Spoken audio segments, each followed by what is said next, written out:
Welcome to r/slash Pettyrevenge, where OP turns her thieving roommate orange. Our next Reddit post is from Whole Kitchen. I shared an apartment with a girl who had no concept of boundaries. She constantly borrowed my stuff without asking. Clothes, shoes, and worst of all, my makeup. I told her countless times to stop, but she always brushed it off like it wasn't a big deal. The last straw came when I found out that she used my expensive foundation for a party and didn't even bother cleaning the bottle. That's when I decided it was time to teach her a lesson. I went out and bought a cheap, old foundation from the dollar store and swapped it with mine, adding a bit of self-tanner to the mix. I left it in plain sight on my vanity and waited. Sure enough, the next weekend, she waltzed out of the bathroom with an orange face. I didn't say a word as she headed off to her party. The next day, she came home furious, complaining that people had been laughing at her all night. I just smiled and said,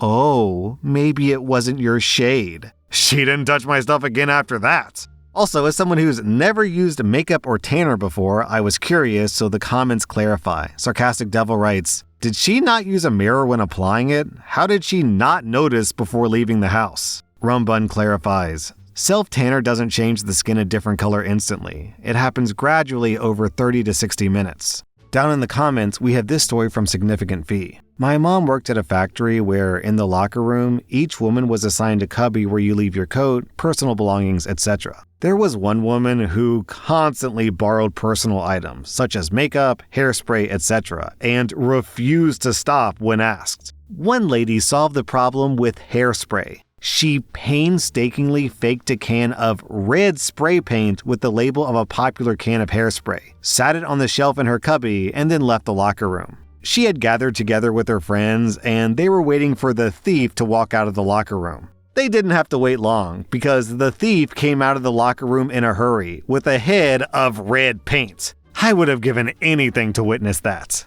Gives a whole new meaning to the phrase caught red-handed, or in this case, red-headed, I guess. Our next Reddit post is from Scorpion Adomia. Alright, so this might not be the pettiest thing out there, but it felt amazing at the time. My apartment complex has assigned parking spots, and each unit has one spot that's, yours. For weeks, my new neighbor started parking in my spot after work. At first, I let it slide. I figured she just got confused or whatever. But when it kept happening, I left a polite note asking her to please use her own spot. The next day, I come home and, yep, her car is there again. She crumpled my note and left it under her wiper like she was proud of ignoring it. So I decided to just use her spot instead. Every day, without fail, I parked right in her designated spot. It took 2 days before she started leaving notes on my car asking me to stop. I kept switching spots with her until she finally knocked on my door to confront me. I just acted clueless and told her, "Oh, I thought we were doing a swap since you were using mine." She sputtered out some excuse, but she finally stopped. Now, every time I pull into my spot and I see that her car isn't there, it's a tiny little win.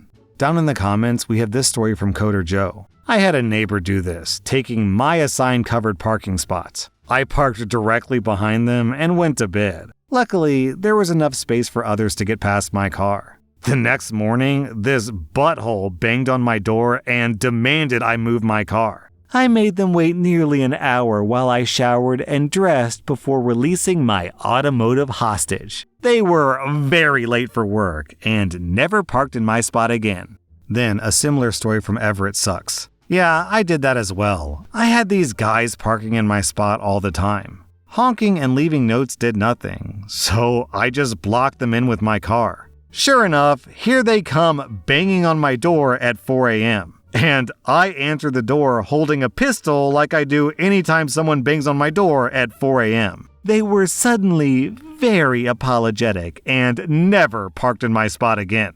Our next Reddit post is from Neela in the Mirror. A few years ago, I found out that my now ex-husband was having multiple affairs. I contacted the women in an attempt to figure out what was going on, like timelines. Most of the women were lovely, and I held no contempt or anger for them. They were victims of his lies and deception too. But one woman took a different approach. She was rude and abusive, accusing me of being controlling, frigid, fat, etc. Unfortunately, she was in Ireland and we were in Australia, so I had no chance to confront her. I just had to move on and deal with my real problems. But I couldn't shake the audacity. So I looked up her socials. She was straight up obsessed with Australian MasterChef. Obsessed! Being a fan myself, I knew that the show aired and was finished in Australia before it was shown in Ireland. So I screenshot the winning dish and mentioned her in a tweet containing the details of the winner and the runner-up and the winning dish photo. Then I set my alarm in my phone and did the exact same thing 1 year later. After the second spoiler, she put her Twitter account on private. Revenge is truly a dish best served cold, OP. Our next Reddit post is from Sundress Comic. 3 years ago, I was fired from a stained glass studio where I worked as an artist because I was vocal about company safety. The owner made me the safety person because I had come from a studio that took safety seriously. I read OSHA manuals and gave so many suggestions about unsafe practices that we had in the studio handling lead, acid, and other dangerous materials. After a few years of my suggestions being mostly ignored, someone, who actually was not me, called OSHA during COVID when my coworkers were not masking. My boss suspected it was me since I was the most vocal about safety, and they rehired my replacement shortly after, removed my safety person duties, and fired me after enough time had passed that it wouldn't look suspicious. They cited lack of work for the reason, but they had just hired someone and were firing me instead. It just doesn't add up. All in all, this was a place where my contributions and expertise were largely unacknowledged and unappreciated. At the time, I had been pursuing my own work as an artist. When I was fired, I had no idea how or if I'd be able to make ends meet in Los Angeles, but I did. In fact, this firing was the best thing that could have happened for my career. Last night, I saw my old boss at an event. His studio is doing so badly that he had to cut everyone's hours to 2 days a week. Many people are looking for new jobs. He said, "I heard you had a show." And yes, I actually did have a solo show up with a major gallery. And I had more than $30,000 in savings, and so much work on the horizon that I'm booked for the next 2 years. I said, yes, things are going really well, and flashed him a huge smile. Success is truly the best revenge. Also, to be clear, OP didn't tell his boss that he had $30K in savings because that'd be pretty cringe, to be honest. He's just gloating online to show how well he's been doing. Our next Reddit post is from Moosefish. I wasn't on speaking terms with one of my brothers, and for good reason. He tried to start a fist fight with my now husband, and his wife threatened to shoot me. At the time, we were engaged, and I made it clear to both my brother and the rest of the family that he was not invited to the wedding. However, my mother took it upon herself to reach out and say that she talked with him and he and his wife promised to behave. I reminded her that he was absolutely not invited and she had no right to do that, and she needed to call him back and make that known. Her response, "But he's your brother. Think of the family." To make matters worse, we were receiving a lot of pressure to pay for an open bar when we don't even drink ourselves, as well as pay for a bigger venue even though we wanted a small and more intimate wedding. Where was this pressure coming from? Why, none other than my alcoholic mother, who wanted to invite a bunch of relatives I've never met and take advantage of an open bar. Now, here comes the fun part. I was at my wit's end with all this family drama. So one Monday evening a couple of months before the wedding, the following conversation took place between me and my husband. "What are you doing tomorrow?" "Hanging out with you." "Why?"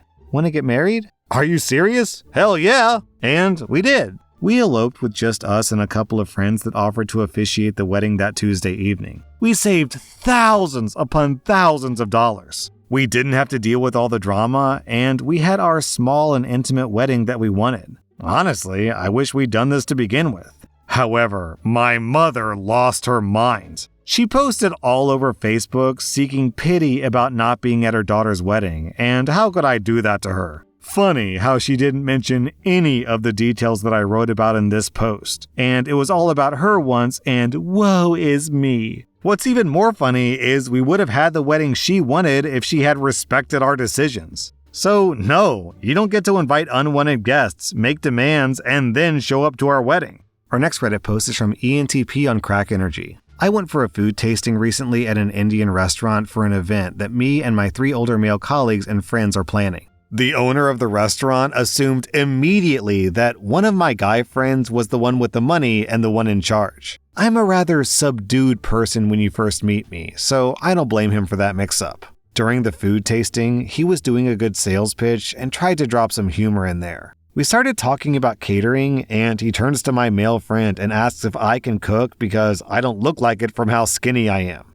He was obviously assuming that I'm someone's wife, and he wasn't speaking to me directly as if I wasn't on equal parts with the men. I simply stared at him blankly, intensely enough for him to feel uncomfortable. Even replying to such a stupid comment is beyond me. It wasn't a scowl, but it was enough of an unreadable expression that he could tell that I didn't approve. Immediately, he retracted and said, "I'm sorry I'm being an awkward uncle." That wasn't enough to make me say no to the venue, however. We started talking about corkage and supplying drinks and so forth, and as I'm the younger one of the lot, he turns to one of the men and says, "You'll need a limit on shots because, the younger ones," gesturing to me, "can go a bit crazy." My friend told him that I don't drink, and then he pressed on and said that my friends probably do because you know how girls go wild. This is a professional event, and I came as a professional, but at that point, I felt like I was being treated like a young bimbo. Again, I was the one with the deposit and the final say, so I didn't feel the need to say anything apart from glare at him.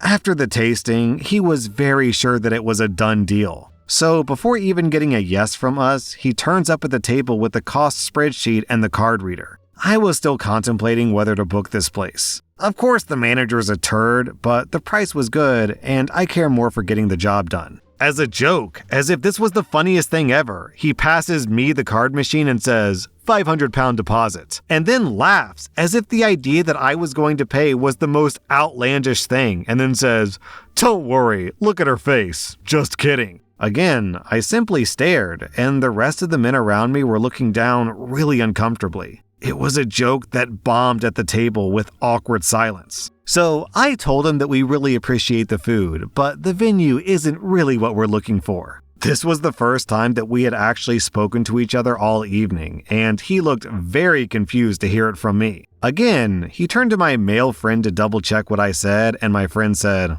"Well, it's her event." And the manager's face dropped. The truth was, I wasn't really happy with the minimum capacity of the venue, and I didn't like the fact that they were also renting out upstairs for a separate event. So I had valid reasons to decline, but his lack of social awareness really tipped my decision over the edge. His attitude lost him around $9,000 in business, and I hope it stings. It was so satisfying seeing his awkward expression when he realized I was the decision maker. Our next Reddit post is from Bagel Under Couch. This happened a few months after I'd moved to Chicago. I'd moved there from Romania, where I'd been living and going to school. I loved Romania. The people are great. Anyways, while I was there, due to my living situation, I had to learn the language fast and thoroughly. Not many people around me spoke English outside of the university that I was at. So fast forward to the few months after I arrived in Chicago. Imagine my surprise when the driver of the Uber I'd ordered appeared to have a Romanian name. The area had a lot of Eastern Europeans, so I guess it shouldn't have been so surprising. I was really excited to talk to him and make sure that I wasn't getting rusty, maybe even make a friend. So the guy pulls up, I get in, he greets me, but he appears to be on the phone with a buddy or family member, so I just sit quietly in the back, listening in a bit. The person on the other end asks if the driver is getting off work soon, and he responded with something like, "No, I still have a few hours left, then I'll go home. Right now I have someone in the car." God, I hate this country. The women here are so fat and ugly. At least this one has a nice chest, but why can't she lose some weight? And he goes on and on about all the problems with me and other American women. Now, I've always been a bit on the chonky side, and you best believe the Romanians love to comment on it, so I was used to it. But I was a bit shocked that this guy was going off like that. Anyway, I'm just kinda sitting bemused in the back seat as we near my destination. Then I tell him, in Romanian, with all my might trying to pull off the distinct accent of the region I'd been living in, "Can you just pull over here on the right?" I swear, this guy's head spun around like the Exorcist girl and turned a shade of red I've seen nowhere else in nature. He didn't say anything, just pulled over. When I got out, I said thanks and added, "You're not attractive, and you're also fat, so maybe you shouldn't make comments like that." I've never again reached such levels of self-pride. Down in the comments, we have this story from Logical B. My family is deaf, but I'm hearing. Occasionally, when we go out, I'll keep quiet and just listen. Once, as we were being seated, our waitress told another waitress, "Great, more dumb deaf people." We were following her so nobody saw her lips, and she had no clue that I could hear her. She proceeded to talk trash about the deaf community and then turned around with a fake smile and gestured to our seats. When it was time to order, I said, "Well, I guess we're too deaf and dumb to read the menu, so maybe you want to read it to me while I translate?" Her face was in complete shock. Our next Reddit post is from Deleted. Some years ago, my partner and I managed a bar and we had live acts every Friday night. We'd inherited a few bookings from the previous managers, but we honored those bookings. One night, we had a comedian who before us had performed regularly at this bar. Anyways, at the time, I dressed like a student and had long, dyed hair. The regulars all knew that I was the manager and had no problems with my appearance. The comedian starts his act and spots me collecting glasses and proceeds to complain about students, how lazy they are, look at this one, can't get a proper job, what's with her hair, etc. He's getting no laughter, so he carries on laying into me. I smile and continue working. After the set, I walk over to give him his cash, and he's already got more dates to book with us. The joy as I said, "No thanks, I'm the manager and I'll never book you again," watching his face fall was beautiful. That was rSlash and if you like this content, check out my podcast where I publish the exact same episodes. Also, hit that subscribe button because I put out new Reddit videos every single day.